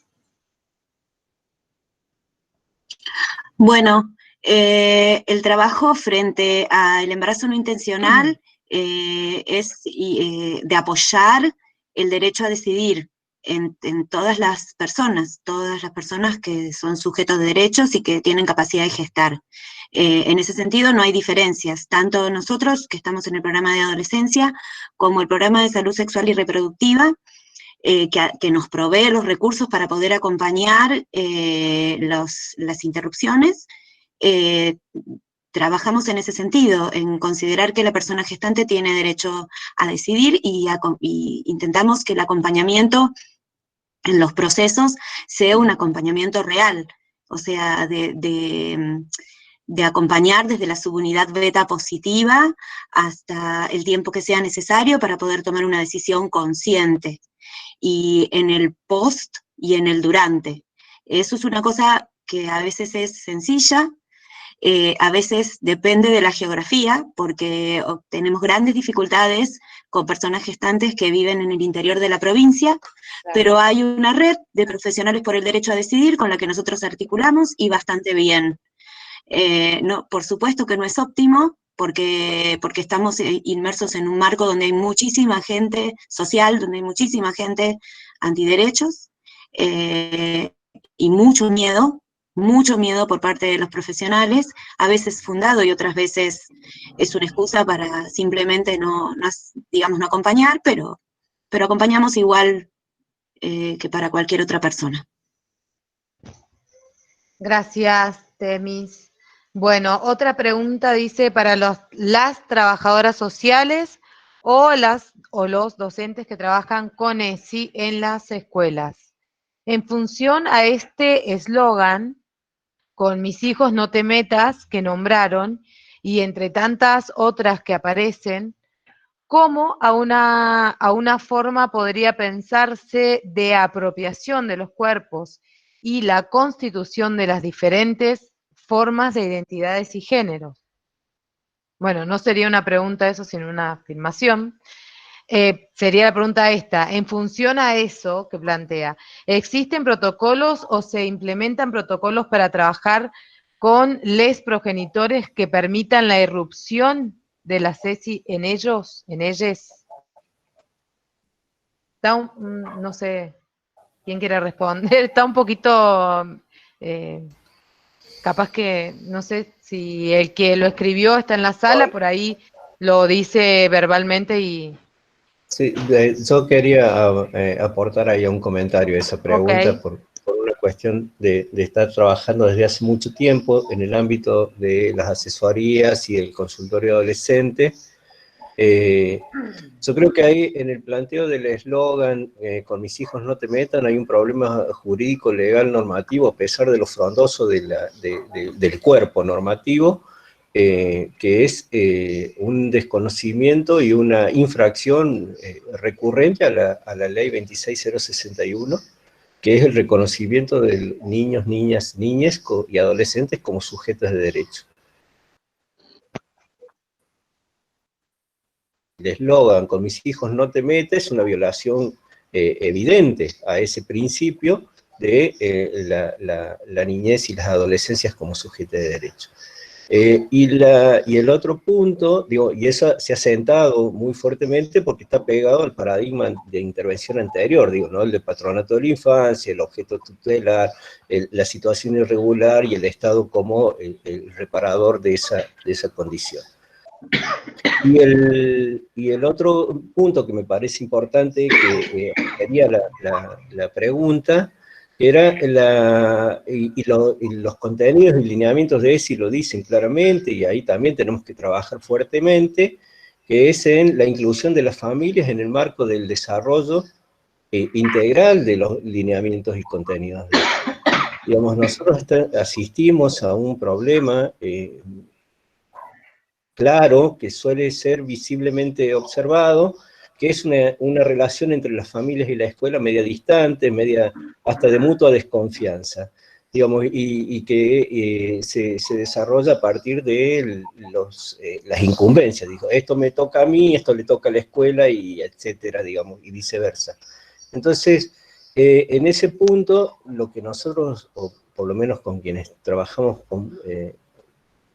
regularmente, lo que estamos proponiendo es una reconciliación en ese sentido y una intervención desde el punto de vista de la educación sexual integral que se realice dentro del ámbito de las instituciones educativas, como planteaba Cristina hace un rato, pero también una intervención que tenga que ver con las organizaciones sociales, con el territorio propiamente dicho, con otras organizaciones del medio que nos permitan los talleres como el que cuenta Claudia y Silvina, y los que hemos hecho extensión de eso sabemos, porque además suele ser recurrente que en los talleres que tienen que ver con géneros, con sexualidad y etcétera, inmediatamente salen los contenidos en la participación misma, y hay un profundo desconocimiento de un montón de información que permitiría la construcción de otras subjetividades. Entonces cierro con esto, digo, a mí me parece que tenemos que plantearnos de qué manera podemos intervenir en ESI, no solamente dentro del sistema educativo, y la otra es seguir reforzando el planteo de que niños, niñas y adolescentes son sujetos de derecho, y por lo cual deben ser mirados y deben ser abordados desde ese lugar. ¿Puedo aportar algo? Sí, Cris. Bueno, después yo también. Sí. No, un poco traer a colación, digamos, de por qué hice mención, digamos, a este movimiento, digamos. Hubo como una suerte en este último periodo de el efecto performativo que tuvo, digamos, ese discurso, digamos, en muchos imaginarios, en mucha población. Entonces nos encontramos, por ejemplo, brindando capacitaciones con parte de este discurso. Lo que sí está claro, y por ahí Patri nos puede ayudar a pensar esto, es que al menos en las experiencias que nosotras tenemos, capacitando dentro de la institución o saliendo a las escuelas, me parece que no existe un protocolo claro cuando hay conductas o comportamientos, digamos, en relación a los adultos cuando se oponen a que sus hijos reciban ESI, ¿no? Que eso hay mucho, digamos. A veces se presentan notas a los directivos o incluso a veces cada institución, de acuerdo a la circunstancia y en el momento en el que los encontramos, resuelve como en ese momento surge, que por la experiencia que hemos tenido, la mayoría de las veces es tratar de evitar el conflicto, o que el conflicto se haga mayor. Entonces a veces los jóvenes, los niños y las niñas son sacados de las aulas, digamos, porque sus padres o madres no están de acuerdo, digamos, con la ESI, y en ese sentido capaz lo que sí estaría faltando, como bien dice Ariel, es un protocolo de actuación ante estas circunstancias, ya que los argumentos que se dan a la vista es que no estoy de acuerdo con la ESI, no quiero que mi hijo o que mi hija reciba ESI en la escuela. Eso un poco para decir. Y que los talleristas ESI, cuando trabajamos no solo con las niñas o les niñas, digamos, en la escuela, o les jóvenes, a veces cuando estamos con profesionales también, bueno, es un desafío más, digamos, contraargumentar, digamos, este nuevo discurso que circula, que tuvo fuerza en su momento y que, bueno, y que de a poco seguimos insistiendo desde otras perspectivas. Eso quería decir. Gracias, Cris. Patri quería comentar algo respecto a lo... Bien, sí, un poco continuar con lo que Cristina Patri. expresaba. Sí, coincido que no hay un protocolo y esto es un desafío para trabajar con fuerza en relación a cómo nos comunicamos las y los docentes con las familias. En mi experiencia, esto de la familia suele aparecer como una resistencia, ¿no? Y el docente lo expresa, las familias no quieren o las familias no, y bueno, entonces aparece esta resistencia que engama a estas expresiones de algunas familias y al docente mismo, ¿no? A ver qué le pasa a él en esta cotidianeidad de trabajar con la ESI. Entonces, es un desafío fuerte para este año retomar el trabajo con las familias. Yo creo que muchas de esas resistencias aparecen por un desconocimiento, y cuando uno habla con ellas y aclara algunos puntos y aclara qué se aborda desde la ESI, cómo vamos a trabajar con las niñas y los niños, y fundamentalmente situar esto de que son sujetos de derecho, ¿no? Las familias acompañan ese trabajo. En realidad, yo creo que desde el ministerio y desde las escuelas hay que formalizar un trabajo más consciente con las familias para que realmente se transformen en acompañantes para este desarrollo de las niñas y los niños, ¿no? Claudio decía que efectivamente nos pasa que a veces la ESI se transforma en un tema particular, en la buena voluntad de un docente piola, y no en este trabajo sistemático, institucional, que acompaña durante todo el año en todos los niveles. Entonces, bueno, efectivamente hay que transformarlo no en una película o en una jornada anual, sino en un trabajo sistemático, y esto implica que las familias acompañen en esa tarea. Así que, bueno, sí, hay una tarea importante con los docentes, las docentes y las familias para, bueno, garantizar este derecho que tienen las niñas y las jóvenes. Bien, tenemos una preguntita para Silvina y Claudia, y después ha pedido la palabra Claudio. Dice, quería saber, Claudia y Silvina, si podrían ampliar sobre sus conclusiones cuando hablaron de la falta de empatía en los varones en relaciones de pareja respecto a las mujeres con las que comparten lazos sanguíneos, hermanas, madres, etcétera. Bueno, en realidad empiezo, no sé, Silvina, como vos No, quieras. Claudia, seguís, tomalo, Empiezo comentando Claudia, y si no después completamos.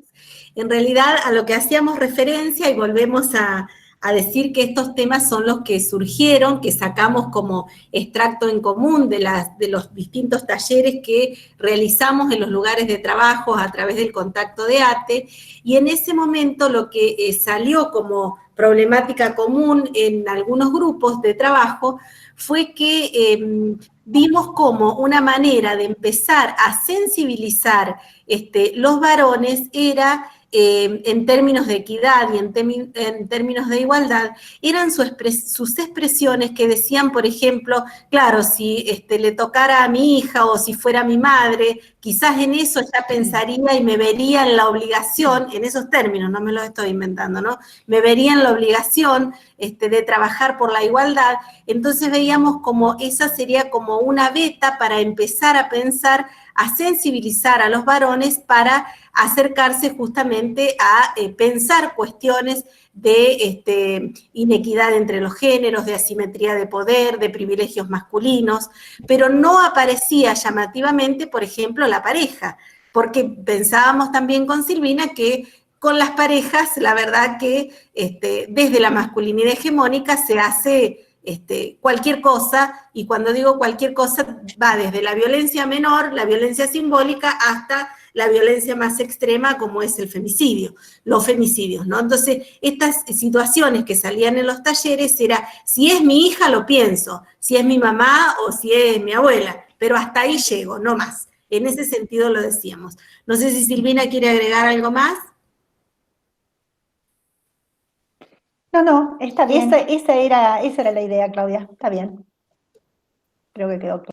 Perfecto. Yo simplemente, ya aprovechar la pregunta y no intervengo más, un cortito nada más, decir que, bueno, la verdad, hacer una puesta en valor de estos talleres que estamos realizando y que, bueno, y que estamos en disponibilidad a través de este proyecto de extensión. Vamos a continuar trabajando cuando se levante el aislamiento obligatorio, con mucho entusiasmo con el gremio ATE, al que agradecemos profundamente el trabajo que nos brinda la posibilidad de realizarlo, y también si hay alguna invitación a trabajar con varones, estamos a disponibilidad, se pueden contactar al mail que figura en el chat que lo ha puesto Silvina Arias. Y muchísimas gracias a todos los participantes. Después, bueno, va a haber un cierre por parte de una compañera del proyecto. Muchas gracias, Claudia. Bueno, ahora sí, Claudio, vos que habías pedido la palabra. Cortito, yo levantar como una voz de alerta allí cuando se habla de protocolizar la ESI en las escuelas. Ojo allí con eso, y tratar de indagar qué es lo que hay detrás de eso y qué efectos puede tener en términos de los discursos que están en disputa. Protocolizar, generar un instrumento que nadie pueda oponerse y que esto es así, punto, porque lo marca la ley. Digo, pensar si esa es una buena estrategia para el desmontaje del que yo me refería hace un rato, para interpelar el sistema de creencias. ¿Por qué? Primero por una cuestión legal, porque la 26150 ya es el otorgamiento de un derecho a niñas, niños, niñas, adolescentes, como decía Ariel, a recibir información sobre la ESI científicamente validada. Por lo tanto, no hay que pedir permiso a ninguna familia, por lo tanto, el docente no solo está avalado, sino que está obligado a trabajar la ESI. ¿Cuál es el problema? Construir la estrategia de alianza, de recontacto, de revinculación, como le quiera llamar Ariel, pero digo, en definitiva, ¿cómo lo voy a abordar con las familias? Si vos a las familias las citás, les distribuís un protocolo y les decís, vamos a trabajar la ESI y a otra cosa mariposa, es distinto a si vos citás las familias por grupos de sala, de grado, de aula, y les decís, por ejemplo, les planteás una actividad en torno a ciertos tocamientos que en el nivel inicial son expresión de afecto y ciertos tocamientos que no. ¿Qué papá, qué mamá se te va a oponer a que vos trabajes en el nivel inicial ese aprendizaje fundamental, que es uno de los aprendizajes innegociables de la ESI en el nivel inicial? Es pensar la estrategia. Yo pienso que la estrategia no es apelar a otra norma provincial que regule la norma. Ya la norma está, y es ley, y es ley de orden público. Digo, no caer en la disputa, porque es otorgarle una entidad a esos discursos hegemónicos que no la debieran tener. Entonces, analizar allí la estrategia si es un protocolo. Los protocolos a veces resuelven, a veces obturan el laburo, ¿no? Y como lo que queremos interpelar son sistemas de creencias de mucho tiempo instalados, creo que la mejor estrategia es la del diálogo, las alianzas, las negociaciones, la de involucrar a las familias en esta tarea. Muchas familias a veces empiezan a trabajar estas cuestiones por primera vez en su vida, algunas mamás, algunos papás, hasta hacen revisión de cosas que los han marcado muchísimo, como nos pasa a nosotras y a nosotros también, ¿no? Nadie puede hacer educación sexual integral si la misma no ha atravesado su propia vivencia de la sexualidad, ¿no? Eso. Gracias, Claudio. Bueno, para Claudio, Cris, la gente que habló específicamente de ESI, dos preguntitas más para ir cerrando. Quería preguntar qué estrategias se dan no solo frente a las resistencias, frente a la aplicación de la ESI, sino también para, en casos que comentaron, no hay una formación integral que permita la transmisión y el acompañamiento, pensando en garantizar derechos de las niñas. Y Silvina dice, me gustaría que quienes trabajan con ESI comenten de qué manera reciben les docentes las capacitaciones que se les brindan. Bien. ¿Respondo algo? Sí, Cris. Dale. Dale. Sí, Cris, dale. La experiencia que se tiene como tallerista ESI, como formadores, es decir, como un instituto de formación, en relación a las resistencias, podríamos pensar que los docentes manifiestan en relación a la ESI, es a partir del diálogo, digamos, de la escucha. Escuchar y problematizar un poco, digamos, los discursos que se manifiestan a través, digamos, de las representaciones sociales que vienen, digamos. Y es un trabajito lento, intenso, digamos, porque es como cada palabra ir como ahí haciendo la repregunta de ver por qué pensamos lo que pensamos, desde dónde proviene lo que estamos diciendo, qué está diciendo, a quiénes se está refiriendo, y entonces es un trabajito lento, digamos. De ahí que yo postulaba al principio que a veces las capacitaciones de ESI, que si bien hacen un esfuerzo gigante cuando son masivas, imaginemos en el programa nacional, a veces no es suficiente para poder interpelar, digamos, varias situaciones, pero sí se empieza de a poco, ¿no? Por eso yo creo que hay que profundizar un poco más sobre las capacitaciones en relación a la ESI, porque a veces cuando intentamos explicar los ejes, tenemos poco tiempo, por ahí es como que se pierde de vista otras cuestiones. Hay un montón de información que los docentes necesitan recibir y que a veces el tiempo no alcanza. Capaz que podríamos pensar en otro tipo de formación a más largo tiempo, digamos, y que eso haga sentir a los docentes seguros al momento de brindar ESI. Puedo contar una experiencia en relación a estudiantes de formación docente que llevaron a cabo, por ejemplo, por primera vez al campo de las prácticas contenidos ESI, y entre sus emociones, digamos, más primarias, los mayores temores que ellos y ellas sentían era que el grupo de los jóvenes, por ejemplo, no hablara, o que le preguntaran y que no supieran qué decir. Es decir, los docentes cuando están en una situación de brindar contenidos ESI, digamos, es como que aparece esa situación de estoy expuesto de otra manera que cuando dan un contenido disciplinar, ¿sí? La seguridad cambia, digamos, el intercambio entre ese universo, digamos, que está en el aula es distinta, pasa otra cosa, digamos, cuando se habla de sexualidad. Entonces ahí aparecen, podríamos decir, otros aspectos que a veces los docentes no les es suficiente, digamos, con, no sé, poner una película, generar ciertas discusiones, sino que va un poco más allá. Entonces, por ahí los temores que ellos manifiestan es que todavía les falta, que todavía no están preparados para brindar. Pero bueno, como en su mayoría, algunos siguen capacitándose por otros lados, otros empiezan a hacer ese recorrido desde donde se sienten más seguros, digamos. A veces la premisa es, bueno, fíjate desde cuál sería el contenido o desde qué lugar vos te sentís más seguro para brindar la ESI y empezar por ese lugar. Es como una búsqueda, digamos, es como un camino que se empieza y de a poquito creo que ese camino va creciendo, digamos. Cuando ya en una primera instancia logré brindar un contenido, ya me siento más segura para el segundo, ya me siento más segura para el tercero, ya empiezo a planificar de manera más integral, digamos, pero la cuestión es brindarlo. Está bueno. Estaría buenísimo tener acompañamientos sobre, y que creo que Patri se hacen esos acompañamientos, digamos, a los docentes que brindan ESI, pero bueno, es un encuentro, el dar la ESI es un encuentro para charlar sobre la sexualidad y bueno, y genera muchas emociones que a veces nos colocan en diversos lugares, pero bueno, en la mayoría, a pesar de la resistencia que encontramos en los docentes, hay muchos docentes que sí están dispuestos a brindar la ESI y que buscan infinidad de oportunidades para seguir capacitándose y para brindarla de la mejor manera. Eso por mi lado. Si me permitís, un poquito, sumo algo. Jimena. Dale, sí, ya Dale. estamos en hora, así que... Bien, nada.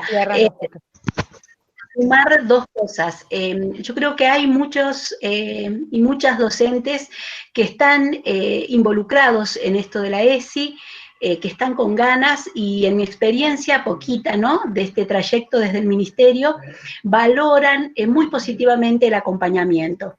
Es verdad, como dice Cristina, que han tenido capacitaciones, que han sido masivas y que a veces no ha alcanzado, ¿no?, para conmover mitos, prejuicios, resistencias personales o capacitaciones en las herramientas y los recursos, pero quienes se involucran, y cada vez son más, y cada vez están más comprometidos, están con muchas ganas, y me parece interesante estos espacios como este y como otros que se pueden ir generando genuinamente desde la provincia para profundizar esos diálogos, para profundizar esas capacitaciones, porque en general las y los docentes reciben con muchas ganas y valoran ese acompañamiento, ¿no?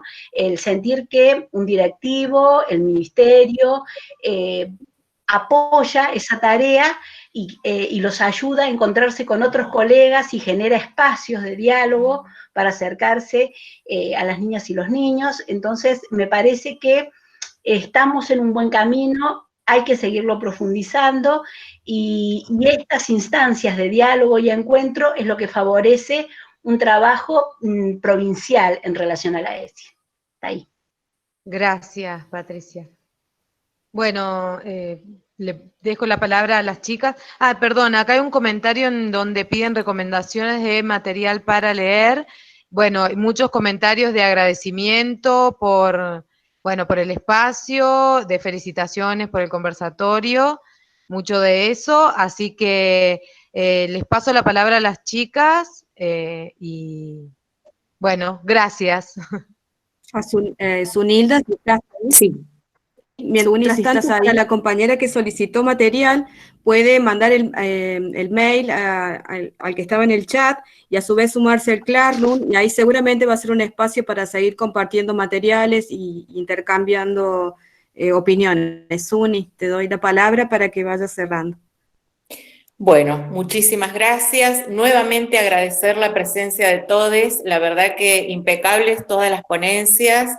Muchísimas gracias a la colaboración de las chicas que estuvieron ahí coordinando todo. Nuevamente, gracias a todos, ¿no? Bueno, y digamos, mirando, escuchando las ponencias, leyéndolas, por ahí, digamos, un punto en común y que inclusive fue retomado después por varios y por varias de las expositoras, fue esto del frondoso marco jurídico, ¿no? Que lo traen primero Temis y Jimena, y que es retomado por las y los expositores, marco jurídico que está posibilitado desde la ESI, desde el derecho a la salud, desde la ley de identidad de género, derechos que se han conquistado colectivamente, ¿no? Y que pensaba que el conocimiento, porque se habló mucho del desconocimiento de los derechos, y está bueno, digamos, propiciar el conocimiento, pero el conocimiento solo, me preguntaba, si realmente alcanza para poder ejercer todos estos derechos, ¿no? Como si un marco jurídico nos garantizara de por sí el ejercicio de estos derechos. Y claramente la respuesta es no, digamos, y que por eso es necesaria una tarea política tan importante que, por ejemplo, se desarrollaron a través de los talleres de nuestro proyecto, que lo hacen las compañeras del IFDC, que me gustó mucho la palabra que utilizaron, dijeron: nosotras defendemos la ESI, nosotras militamos la ESI, que por ahí, bueno, junto a la palabra feminismo, por ahí la palabra militancia también tiene mala prensa, y bueno, y me parece que en el trabajo que hacen en las aulas siendo formadoras de docentes, digamos, me parece que es importantísimo, ¿no? Bueno, las compañeras del IFDC, las psicólogas, la pediatra del hospital, haciendo cada una, digamos, un espacio, cada una dentro de su trabajo, un espacio político, los trabajadores sociales. Bueno, y otra cosa que también me pareció interesante, que se habló, bueno, estamos hablando de ese y hablamos de habilitar el placer. Y me parece que es una palabra que por ahí también hasta le tenemos miedo hasta de habilitarlo, ¿no? Una instancia que además el sistema capitalista nos tiene poco permitido, esta palabra, esta instancia del placer a todo nivel. Y bueno, vaya si tenemos para trabajar desde todas las profesiones esta instancia del placer. Y que tampoco el sistema capitalista por ahí da lugar a la subjetividad, a las personas que tienen una discapacidad, digamos, mucho menos para ejercer el placer y para ejercer los derechos. Entonces tampoco hay lugar porque se considera que no son productivas, que es un mandato que el sistema nos impone, ¿no? También es muy importante que quienes hemos participado básicamente de la organización y de las ponencias, ocupamos nuestros lugares de trabajo en lugares públicos, o sea, en el hospital, en el Instituto de Formación Docente, a través de la implementación de la ESI, del trabajo social. Bueno, entonces hay una responsabilidad mucho mayor de parte nuestra en nuestros lugares de trabajo, para tomar todas estas, para garantizar estos derechos, porque, repito, desde mi perspectiva, la existencia de este frondoso marco jurídico no alcanza, ¿no? Y bueno, y yo particularmente quería celebrar la existencia de los feminismos. Los feminismos son los que nos convocan, son quienes nos abrazan. El feminismo nos hace generar conocimientos, intervenciones, y ha venido para quedarse, y esto también es para celebrar.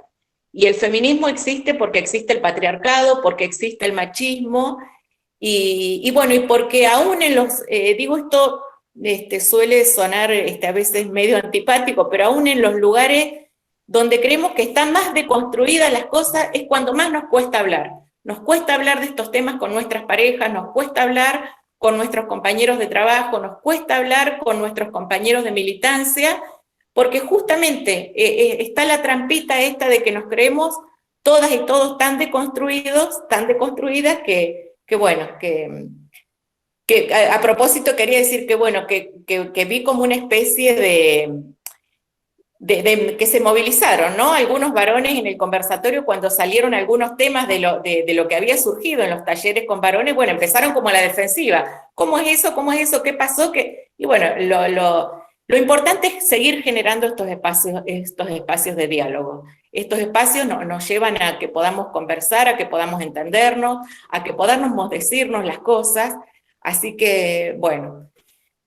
Y bueno, decir también que los feminismos somos quienes estamos, digo somos, y también aclaro que por ahí en el equipo nuestro, no es que llevamos años ni militando ni trabajando en los espacios de género, pero le damos la bienvenida, lo hemos podido alojar, estamos haciendo crecer este espacio, esta perspectiva. Entonces, bueno, y creemos que en el espacio de hoy ha sido para nutrirnos, para acompañarnos y para generar muchísimos más de estos espacios que la verdad que han estado buenísimos. A ver, ¿qué otra cosita?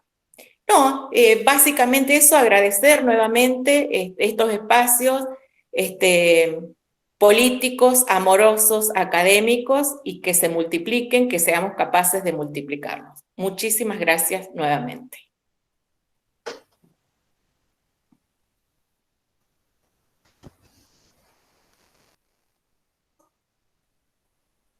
Y a todas y a todos, seguimos en contacto por la vía, como les decían las colegas, del Classroom, del mail, del proyecto de extensión, por ahí para generar futuros espacios, porque este ha sido apenas un disparador, han quedado muchos temas y muchas preguntas, y